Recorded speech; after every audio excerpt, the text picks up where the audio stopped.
Well, for the first time since the 1997 UEFA Champions League final, Borussia Dortmund and Juve will be meeting tonight in Turin for the last 16 of the UEFA Champions League. And of course, for Dortmund, that was the last time they actually had a chance to win the Champions League. The one and only time they've ever won it, and that was 18 years ago. Hello and welcome. I'm Cecilia Amogbe, and you're watching Sport This Morning. First, let's take a look at the major headlines.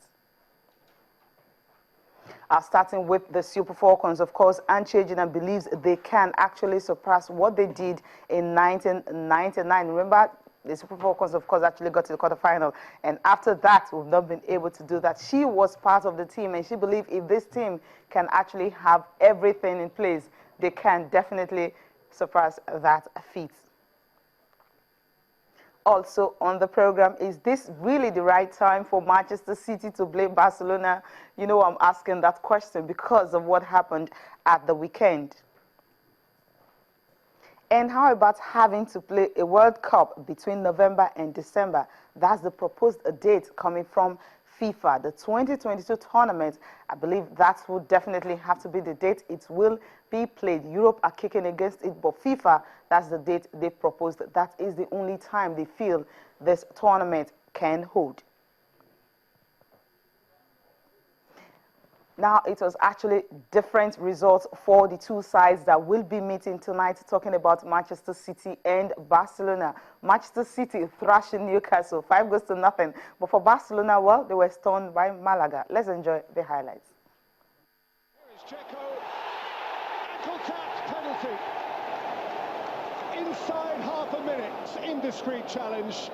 Oh, Tim Krul saved a couple of famous penalties in the World Cup. Sergio Aguero scored in the last minute on the opening day against Newcastle, and in the first minute here in February. Feeding Dzeko, and here's Nasri, walked it in, scored when he wanted.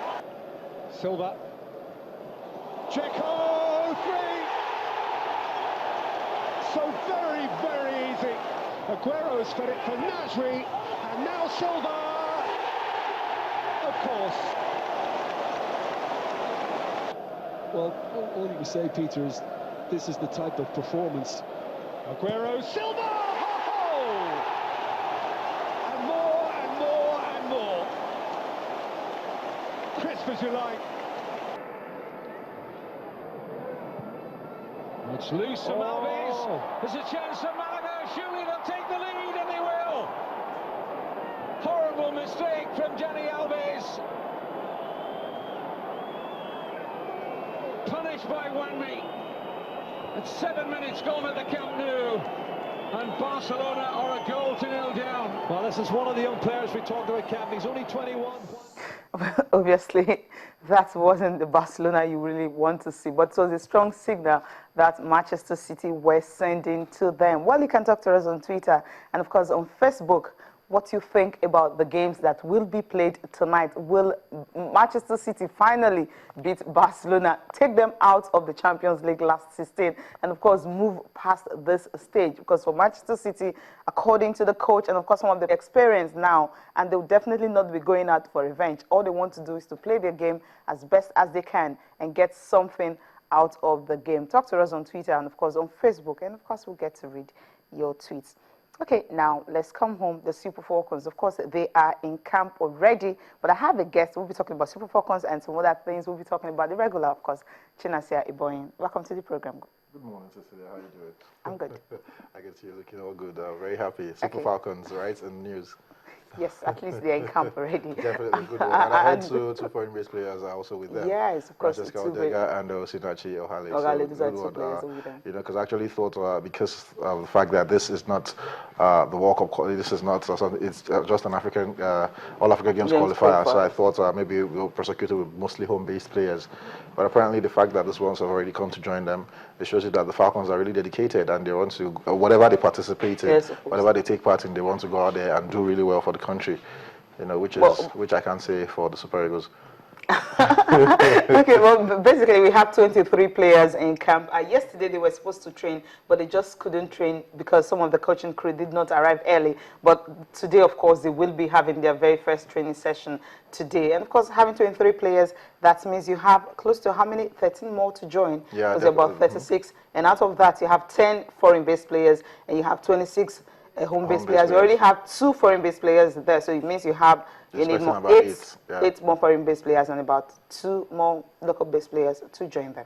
Yeah, definitely. And, you know, like I said, it's a good thing, good spirit, the fact that they are now early in camp and training ahead the All Africa Games qualifier. You know, a lot of people would think that should be a breeze for the Super Falcons, you know. Well, sometimes, remember, they did not qualify for the last one. I'm saying, I like the dedication they're showing now, Yes. you know. They're showing that they're good. They're leaving no stones unturned. They're going there to do the business, and they've started by arriving camp early and getting ready for the All Africa Games qualifier. So, thumbs to the Falcons. Okay, now Anche Juna, well, she is having a huge belief that, well, the girls, she saw what they did, well, in the last African Women's Championship in Namibia, and of course with that kind of character, and we having most of our girls now playing abroad, like of Asisat Oshola, and of course Oshinache Ogale, you have Francisca Odega, and most of them committed to the team. If the coach can be able to build them together, she believes, well, they can definitely surprise the world. Let's listen to her. I believe so much in the girls. I know that gradually they will get there. Rome was not built in a day, but people packed in a day, fine. But I think this is a gradual thing that is growing. If you look at it, the new coach and some of the new players that have been injected into the team, they only need time to play together as a team, understand themselves as a team, and a little bit of tactics into their game. And if you look at Oshoala going to Liverpool, it really helped Nigerian football. I mean, when we're talking about the female team, you see some of them there. And we have some national players outside the country. If Okon, he normally invites them. If he invites them and they're able to blend with the team before they travel, I don't think we have any problem at all. It's just for them to play and play together so that they will know each other. When they are running a decoy run or any other run, people, them themselves, they should know that this one is going left and going right. Well, basically, you heard from her. Okay, let's just look at the papers quickly, and we're starting with a Sporting Live. And Manchester City and Barcelona game, the big one is Yaya Toure is out. He will not be playing in that game. And fight to the finish. Manchester City defense is weak. This is coming from Luis Suarez. And Pinnick, that's the NFF president, has confirmed that Keshi can go if he actually gets the Burkina Faso job. And there are other details on Sporting Live this morning. And of course, Super Eagles need surgery. That's coming from NFF First Vice President. Okay, moving on to the next one. Soccer star City Barcelona lights up Etihad, and Juve hopes to avoid Dortmund defeat. And the big one here is Falcons draw Mali, of course, in all Africa games, and Musa Yaya is out of AYC. That's a sad one for him. Amuneke dreams cap on the 17th trophy. And City to free Iheanacho for AYC. Hopefully he gets to play. And of course, Arsenal to table £80 million bid for Pogba. Okay. Right, I'm going to complete sports. It's payback time. This is coming from, well, Manchester City, and Arsenal plan £80 million bid for Pogba. Okay, all right, and the next one you have Keshi finally gets €5 million monthly for the deal, and NFL president speaks of Burkina Faso interest in Big Boss, and also a company. This one is coming from Manchester City. Captain, he says that Stoke City is actually tougher than Barcelona. Well, I don't think so, especially when they are playing them away from home. Well, that's the papers for you this morning. And of course, there's actually another news, well, that was actually saying that, well, the under 23 team, they just want something bigger than what they were given. They were given $1,000 bonus. And of course, they said they don't want that. It was rejected. And yeah, I heard about it. You heard it, right? I just you wouldn't sometimes. Okay, let's look at it in two parts. The under 23 team, they are the team immediately after the Super Eagles, immediately beneath the Super Eagles. You know, when it comes to hierarchy in terms of national sides, I'm talking about the male national sides. The Super Eagles get $1,000 bonus for a game. The question I'm asking: how much do the Falcons get? The Falcons get about $1,000. I don't think it's up to $1,000 or $1,500. Usually they don't give them till after the tournament. Beautiful. Now these guys went to play a qualifying game, and they're being given $1,000. I don't like the fact that they rejected it. I don't think it's too small for the under 23 players. That is my own opinion. I think it's something that they should take and be happy with. It's $1,000. It's a qualifying game. Maybe when they get to the tournament proper, then you can start talking about a hike in the. But I think this precedence was already set with the Super Eagles. Yes, the fact that Super Eagles earn $10,000. Well, should they really go game. that way? I mean, this is underage tournament and all My that. point exactly. So I think for whatever reason, whatever made them do that, it's not a good thing at all. I think $1,000 it's good enough for the under 23 team. Yeah. Well, okay. We saw Courtney DK's parents reject. No, that's different. Although you know, exactly because she's in college in the university in America, and that's the rule. And if you're in college, true, you can't get monetary rewards and stuff. But I'm just saying, under 23 players, if you're really under 23, come on, $1,000. Okay, if you're really under 23, playing professionally outside the country. I mean, they got the money immediately after the game, but this is really cool. Okay, well.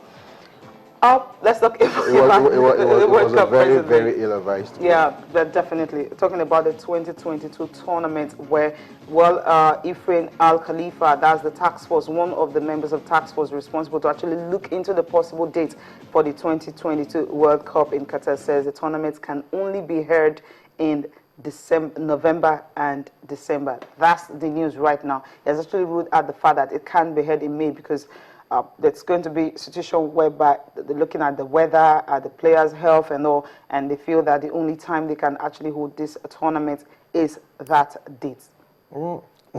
It's funny. When FIFA, I don't like talking about this issue because FIFA won't tell me that they didn't know about all this when they were handing over the World Cup hosting rights to a team from a country from the Middle East.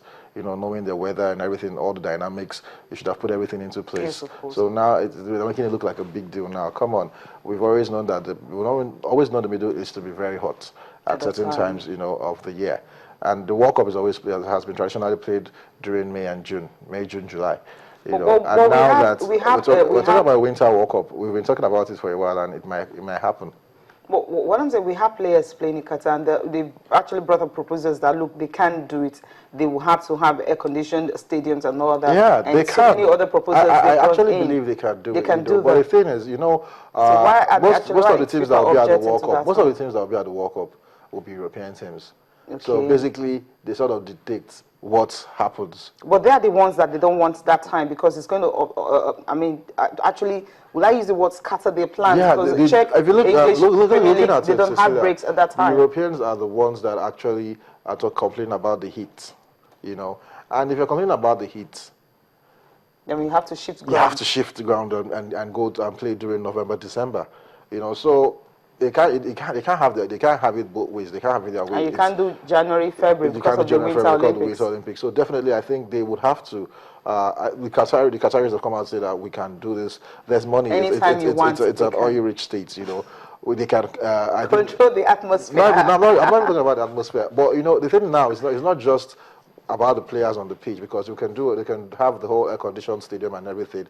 But you know, the World Cup is an experience. Yes. There'll be fans coming in from every part of the world. So it's not looking. They're just not talking about the players alone. They're talking about everybody that will be visiting Qatar. And people visit Qatar.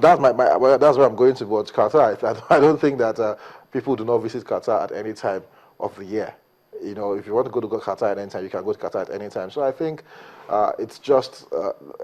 Basically, what I feel personally is that the Europeans are not really happy with the fact that the Qataris are hosting. That's just the World Cup. So that is what I feel personally. Because so by now they should come to the conclusion. Okay, how is it going to be? Well, just because you're talking about Russia is cold. We have people coming from warm climate countries. Are we complaining about the weather going to Russia that will be too cold for us, or players from Iran and Iraq, Saudi Arabia? So it's a little bit warmer at the time. But you cannot compare their summer to our own. Definitely. Hamatan. You're right about that. Okay, now talking the Champions League, Borussia Dortmund, when they started the season, it wasn't really the best of them. But for now, I think maybe this is the right time for them to really play the Champions League with their 2 back-to-back victory, and the latest was against Stuttgart. Let's see how they did that. When we come back, we will be talking the UEFA Champions League. If Manchester City will be going out on revenge for on Barcelona.